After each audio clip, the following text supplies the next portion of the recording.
안녕하십니까. 저는 인천시 주안동에 있는 인천영락교회를 섬기는 한은택 목사입니다. 한 번은 어떤 50대 부장님이요 MZ세대 신입사원을 호출했습니다.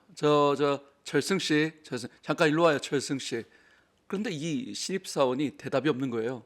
잠깐 와달랐는데 알고 보니까 이어폰을 끼고 있었던 거죠. 그래서 부장님이 철승씨, 회사에서 이어폰 끼고 있으면 어떻게 합니까? 이거 빼고 일하세요.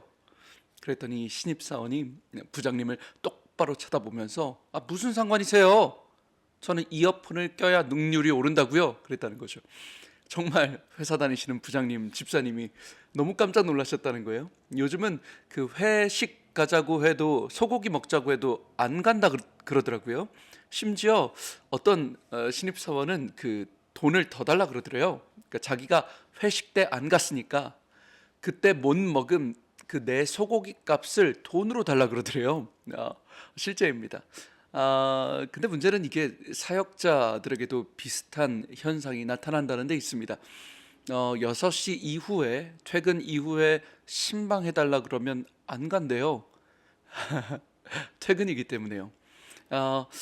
여러분, 저는 모르겠습니다. 회사는 합리적인 사고방식으로 운영을 하고 제 전공 분야가 아니기 때문에 잘 모르겠습니다만, 적어도 사역자가, 교역자가 퇴근 시간 이후라서 내가 신방을 못하겠다라는 건 저한테 너무 충격적이었거든요.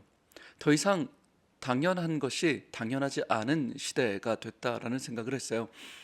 오늘 누가복음 말씀에 예수님께서 성령에 충만하셔서 마귀를 쫓아냈다라는 분명한 구절이 있거든요. 성령에 충만하셨다. 예전에는 뭐 예수님이니까 당연히 충만하시지라고 생각을 했는데 아니더라고요. 여러분, 예수님 성령에 충만하신 것 당연하죠. 그렇다면 교회는 어때요?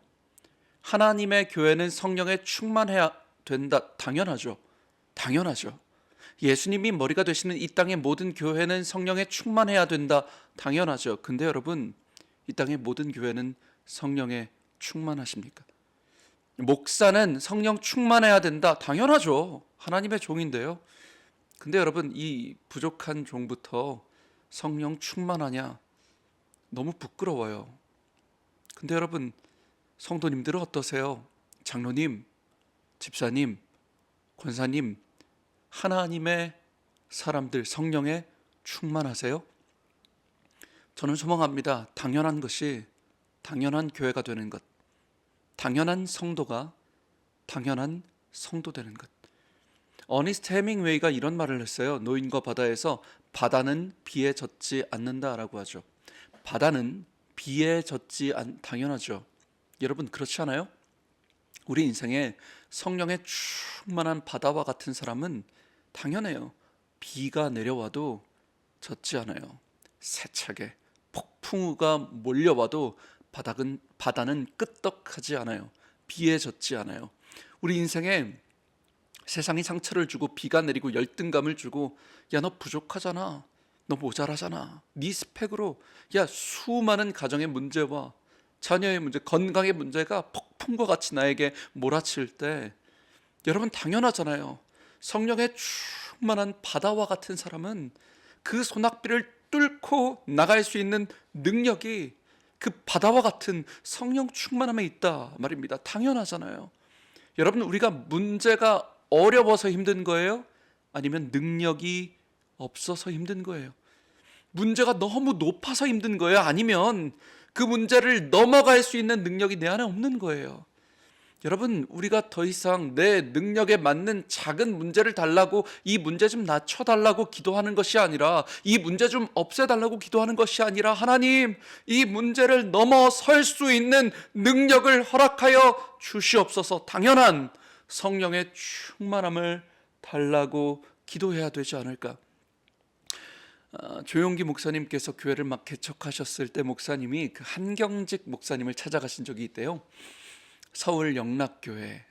근데 조용기 목사님이 젊을 때 이제 어르신 목사님께 질문한 거죠. 목사님, 대체 어떻게 하면 이렇게 큰 교회를 이룰 수 있으셨는가? 비법 좀 알려달라고 그랬더니 한경직 목사님께서, 그 겸손하신 어르신이 그랬대요. 목사님, 내는 몰라요 그러시더래요. 내는 몰라. 어떻게 교회가 이렇게 성장했는지 내는 몰라요. 근데 이 조용기 목사님이 속으로 그러셨대요. 목사님 본인 표현에 치사 빤스다 말이야. 아니, 좀 젊은 목사한테 비법 좀 알려주시지. 나이 드신 양반이 말이야 욕심만 많아가지고 혼자 비법 알려고 말이야 치사 빤스다 그랬다는 것이죠. 근데 조용기 목사님께서 세월이 흘러서 여의도 순복음교회 최고의 교회로 성장시키시고 어느 날 후배 목사님들이 목사님을 찾아왔대요. 그리고 여쭤봤다는 거죠. 목사님, 이 큰 교회 어떻게 이렇게 부흥시킬 수 있었냐 그랬더니 조용기 목사님이 자기도 똑같이 자기도 모르게 대답을 했대요. 내도 몰라요. 여의도 순복음교회 어떻게 이렇게 됐는지 내도 몰라요. 그리고 나서 깜짝 놀랐대요. 스스로. 아, 그거구나. 30년 전에 한경직 목사님 찾아갔을 때 그 어르신께서 내는 몰라요 했을 때 치사 빤스다 했는데 30년이 지나 여의도 순복음교회 뒤를 돌아보니 사람의 능력으로 설명이 안 된다는 거예요. 나 조용기의 능력으로 이게 설명이 안 된다는 거예요. 성령님께서 충만하게 역사하셨다 말고는 설명이 안 되더라는 것이죠. 여러분, 당연한 이야기잖아요. 교회가 성령에 충만했을 때, 목사님이 성령에 충만했을 때, 사랑하는 장로님이, 우리 권사님이, 집사님이, 그 가정이, 그 자녀가 성령에 충만했을 때 성령 충만한 바다는 비에 젖지 않아요. 폭풍 후에 흔들리지 않아요. 성령 충만한 인생은 그 모든 것들을 뚫고 나갈 수 있는 능력이 있는 줄 믿습니다. 우리 사랑하는 방송가족 여러분, 이번 한 주간 성령의 충만함, 그 당연한 성령의 충만함을 간구하시길 주님의 이름으로 축복합니다. 지금까지 저는 예배에 목숨 거는 교회 인천영락교회 한은택 목사였습니다. 감사합니다.